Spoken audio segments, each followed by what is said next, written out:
तो भारत का हिंदू जलाया जा रहा है और हिंदुओं के द्वारा जलाया जा रहा है।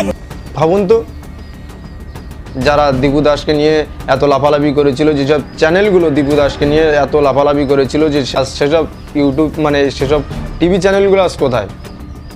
যারা নিজেদেরকে দাবি করে এটা হচ্ছে শুধু হিন্দুদের জন্য, এই চ্যানেলগুলো যারা নিজেদেরকে দাবি করে যে আমরা হিন্দুদেরকে রক্ষা করব, যারা নিজেদেরকে দাবি করে যে আমরা প্রত্যেকটা মিনিটে প্রত্যেকটা সেকেন্ডে হিন্দুদের পাশে থাকবো, তারা আজ কোথায়? ও, এটা তো আবার বাংলাদেশের ঘটনা নয়, এটা তো আমাদের ভারতের ঘটনা। ভারতের বলেই আজকের প্রতিটা নিউজ চ্যানেল যারা আছে তারা আজকের ধামা চাপা দেওয়ার চেষ্টা করছে।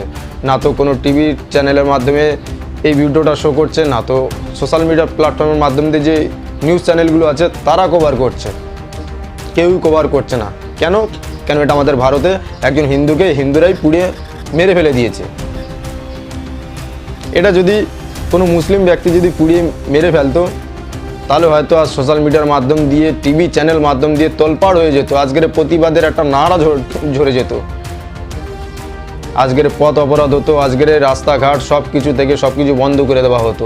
কেন ওই ব্যক্তিকে একজন মুসলিম ব্যক্তি পুড়িয়ে মারবে? কারণ এখানে তো ভারতে তো সেটা হচ্ছে না। ভারতে হচ্ছে কি একজন হিন্দুকে একজন হিন্দুই পুড়ে মারছে। কিছুদিন আগে হয়তো আপনারা দেখেছেন রামনারায়ণকে যেভাবে পিটিয়ে মারা হয়েছে, তখনও কোনো প্রতিবাদ দেখেনি এই সব মনুবাদীদের মুখ থেকে, যারা নিজেদেরকে হিন্দু বলে দাবি করে। তখনও কোনো নিউজ চ্যানেল কভার করেনি, আর এখনও কোনো নিউজ চ্যানেল কভার করছে না। কেন?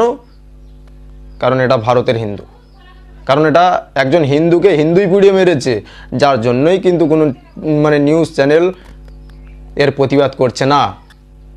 না তো যারা নিজেদেরকে হিন্দু বলে দাবি করে তারা প্রতিবাদ করছে। কেন ভাই বলুন না? বাংলাদেশে ছোট্ট একটুখানি যদি কোনো কিছু হয় সেটা তোলপাড় করতে হয় ভারতে, অথচ আমাদের ভারতেই দেখো না।